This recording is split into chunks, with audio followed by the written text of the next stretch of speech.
I still remember the way the wind howled at night. Boston in December is no joke. The streets were empty, the kind of cold that cuts through your coat and into your bones. I had just finished a double shift, waitressing at the cafe all day and scrubbing floors at the library until close. I was bone-tired, numb in the fingers, and desperate to collapse into bed. My building looked the same as always. Flickering hallway lights. That musty smell of old paint and takeout. But when I reached my door, apartment 3B, I heard something. A sound I'll never forget. A cry. Faint, almost like a whisper. At first, I thought it was the pipes again. This place groans like an old ship when it's cold. But then I saw it. A basket. Right in front of my door. I froze. My breath caught. My heart slammed in my chest as I dropped to my knees. With trembling hands, I pulled back the thin blue blanket, and there he was. A baby. Tiny. Flushed pink from the cold. His little eyes were brimming with tears as they locked onto mine. I didn't know what to do. I was nobody. Just a tired, broke woman trying to survive one day at a time. But my arms moved on their own. I picked him up without thinking. He was warm beneath the layers. Fragile. Real. That's when I saw the envelope. I took him inside. My apartment barely had room for a table, let alone a crib. But I wrapped him in blankets and laid him down with pillows around him. Only then did I open the letter. It changed my life forever. To whoever finds my son, my name doesn't matter. I'm dying. Terminal cancer. I have no one. His father doesn't know he exists. His name is Alexander Reed, CEO of Reed Enterprises. I didn't tell him. We were too different. He was a man of power. I was just a street artist. I never expected our paths to stay aligned. But now I need to make sure my son has a chance. I've watched you, the woman reading this. You're kind. Tired, but kind. I'm sorry to put this on you, but I believe you have the heart my son needs. He was born on November 15th. I haven't named him yet. I wanted whoever raised him to have that honor. Please love him. I already do. I read it 3 times before the tears came. I didn't have a crib. I didn't have baby food. I didn't even have a clue how to raise a child. But when he started crying again, I picked him up and whispered the only thing that came to mind. It's okay. I've got you now. And then I said the name. A name that seemed to appear from nowhere. Lucas. I looked into his eyes. And I swear to you, it felt right. That first night, I didn't sleep. Lucas did, eventually tucked into a drawer lined with soft blankets and surrounded by every pillow I owned. But me? I just sat beside him, watching this tiny soul breathe. My thoughts were a mess. Money, formula, diapers, legal stuff. How would I do this? But beneath the fear, something else had taken root. A strange, overwhelming peace. A knowing. As if my heart had already decided, I was his mother now. No turning back. By sunrise, I had a plan. I grabbed the emergency money I'd been hoarding for years, $237. It was all I had. I wrapped Lucas up and walked to the only 24-hour pharmacy nearby, praying they had everything I needed. Inside, I stood frozen between shelves of formula and diapers, completely lost. You look overwhelmed, dear. A voice pulled me out of the fog. An older woman with silver hair and kind eyes, her name tag read Beverly. First time as a mom? She asked. I nodded. Yes. Just, yes. Without prying, she started gathering items. Formula, diapers, wipes, a bottle. She explained everything, how to warm the milk, how to burp him, how to tell if he's too cold. For the next hour, she was my guide. My angel in aisle 5. At the register, the total nearly gutted me, $190. I swallowed my pride, handed her the bills, and walked home with bags full of essentials and a heart heavy with everything else. When I got back to the building, Mrs. Martinez, my neighbor from 3A, was at my door, a worried look on her face. Mariana, Mija. I heard crying last night. Are you okay? I broke down right there in the hallway, the bag slipping from my fingers. Minutes later, I was sitting on her faded floral couch, holding Lucas in my arms, tears running down my cheeks as I told her everything. The letter. The baby. The choice. She didn't gasp. She didn't judge. She just nodded. You're not alone in this, Mihija. She meant it. That afternoon, something extraordinary happened. Word spread in the building. Rosa from 2B brought a bag of her grandson's baby clothes. Gloria from 4C showed up with an old crib from her basement. Catherine, the retired nurse upstairs, offered to teach me baby care, starting with the bath. I was terrified. My hand shook as I held Lucas over the water, But Catherine showed me how to support his head, how to wash him gently. And Lucas, he didn't cry. He looked right at me, calm and trusting. "You're doing just fine," Catherine said. "You'll learn. Motherhood happens one day at a time." That night, Lucas cried for hours. Nothing worked: milk, diapers, lullabies. I walked the floor, bouncing him gently, whispering, begging. Finally, I started singing a lullaby my mother used to sing to me in Mandarin. A soft, trembling tune about stars and home. Lucas stopped crying. And in that moment, something inside me locked into place. We did it. We survived day one. The next morning, reality came knocking. Bills don't pause just because your heart's been filled. I had to get back to work. And fast. I called the cafe first. Mr. Patterson, the owner, was always a little gruff but fair. When I explained the situation, he surprised me. "You can bring the baby, as long as he stays quiet in the back office." It wasn't ideal, but it was something. One win. Then I called the library. "I'm sorry, Mariana," the supervisor said. "We can't allow a baby during the night shift." Just like that, $600 gone from my monthly income. I hung up the phone, staring at Lucas sleeping peacefully in a makeshift crib next to the sofa. I wanted to cry. But instead, I whispered, "We'll manage." And we did. Sort of. During the day, I served coffee and sandwiches with Lucas sleeping in the back room or charming the other waitresses who fell in love with him immediately. At night, after rocking him to sleep, I'd sit at the tiny kitchen table and do online transcription work that Catherine helped me find. Sleep became a luxury.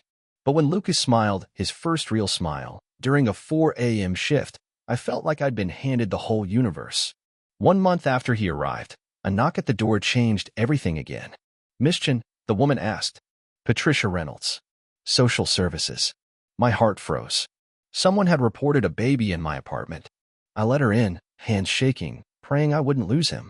I showed her the letter, the crib, the carefully labeled baby formula, the pile of receipts. Then I told her about the building, how everyone was helping, how it'd become a patchwork family. She watched me closely, especially the way Lucas curled into my arms. "You understand," she finally said, "that there are legal procedures to follow?" "Yes," I said, clutching him tighter. "But I'll do whatever it takes. He's my son." Patricia was quiet for a moment. Then she nodded. "I'll help you with temporary custody."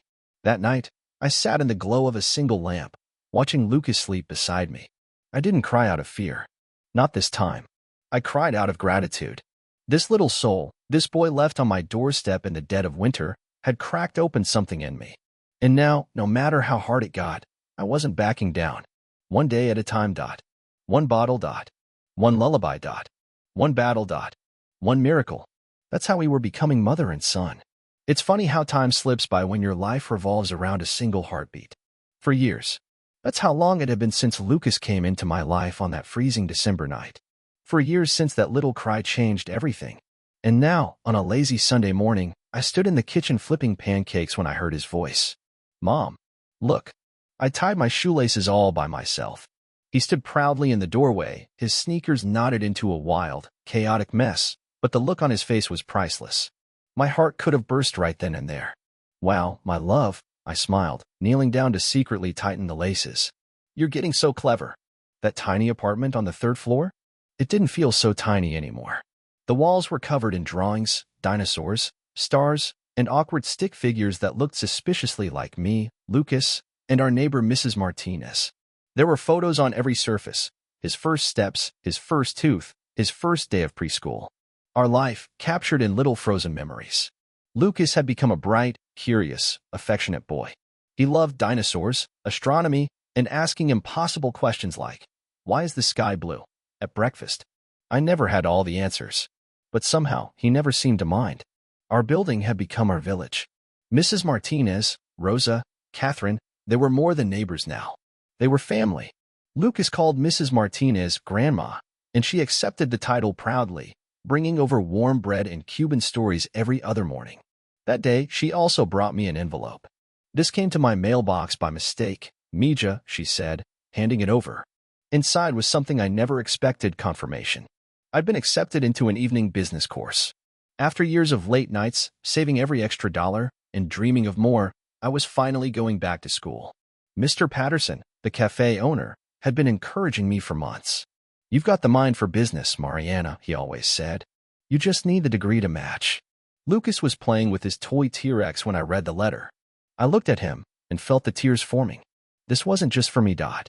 It was for him, Dot. So he could see what determination looks like. So he could grow up knowing his mother never gave up. Later that day, at the park, I watched him race up the slide, laughing so loudly the trees echoed with joy. And for a second, I felt a sharp ache. A little pang in my chest when I saw another family nearby, mom, dad, 2 kids, all together. I wondered if Lucas ever noticed. If he felt the gap. If I was enough. Love comes in all shapes, Mrs. Martinez would say when she caught me staring like that. And sometimes the best kind is the one we build ourselves. That night, during story time, Lucas curled up in bed, rubbing sleep from his eyes. Can you tell me the story again? He whispered. The night you arrived? I smiled. He nodded. I told it like a fairy tale about a snowy night, a quiet street, and the moment a woman's heart found something it didn't know it was missing. He never stayed awake till the end. He didn't need to. He already knew how it ended. With love. It was a regular Thursday morning. I was pouring cereal. Lucas was painting a rocket ship on his activity book, and the sun had just started warming the frost on our window. Then my phone rang. It was Patricia Reynolds. Her voice was calm, but there was something beneath it, something tight. Mariana, we need to talk. In person. It's about Lucas. My stomach dropped. Has something happened? I asked. No, but I need to explain it face to face. Can I meet you at the cafe today? I could barely concentrate for the rest of the morning. My hand shook every time I served a customer. Mr. Patterson noticed, of course. He always did. Everything all right? He asked. Just something about Lucas, I murmured. He gave my shoulder a reassuring squeeze. Whatever it is, you've got this. You're a damn good mom. I nodded, trying to believe him. By afternoon, Patricia walked through the cafe doors, and she wasn't alone. A man stood beside her, tall, confident, with sharp eyes and a clean-cut suit that practically whispered money. He introduced himself with a firm handshake. Maxwell Porter. I'm a private investigator. My knees went weak. I gripped the counter for support. Patricia spoke softly. Lucas's biological father has found out he exists. His name is Alexander Reed. He wants to meet his son. For a second, the world tilted. He can't just show up like this, I said, my voice trembling. Lucas is mine. I have custody. I raised him. Maxwell's voice was calm but firm. Legally, Mr. Reed has rights. He didn't know about the child. That changes things. But he can't just walk in and take him. I felt like I was drowning. He doesn't want to take him, Patricia quickly added. He's asked for a meeting. That's all.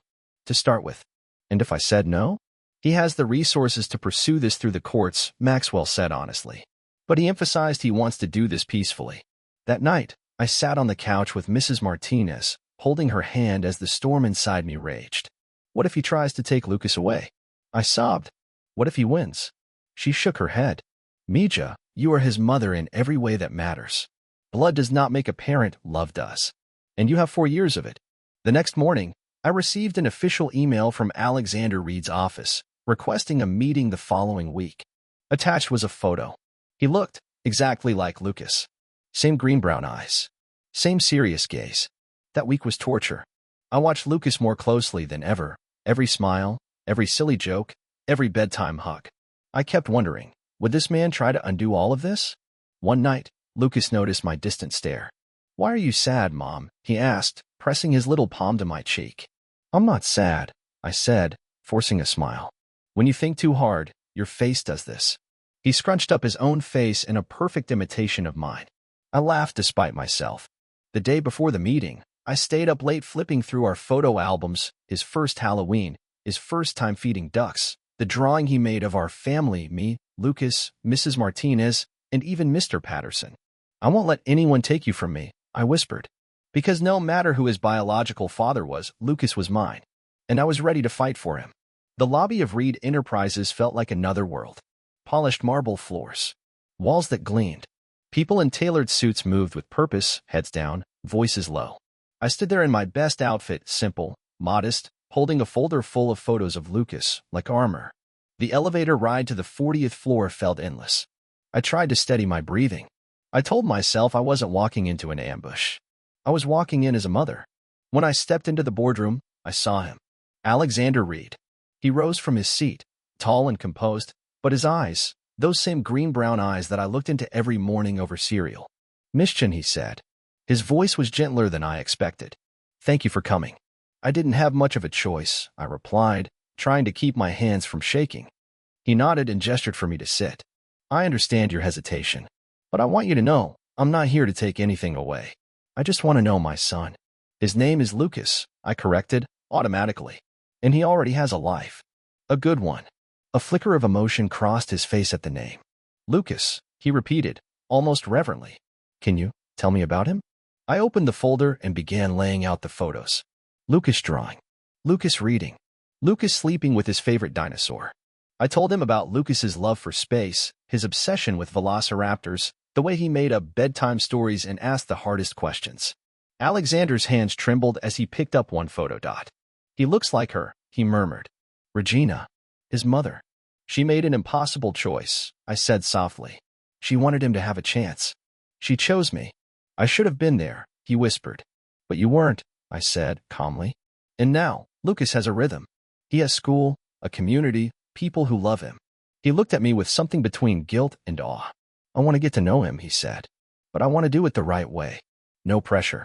No surprises. Just time." We talked for 2 hours. Every question he asked was careful, respectful. Not once did he talk about rights or legal options. Just Lucas, his son. By the end, we had a plan. The first meeting would be in the park. Casual. He would be introduced as a family friend. No pressure.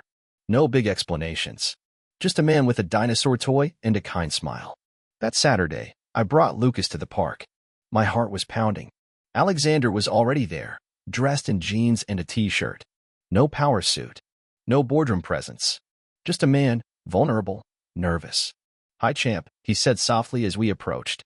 "You must be Lucas." Lucas, usually fearless, hesitated. "It's slightly behind me."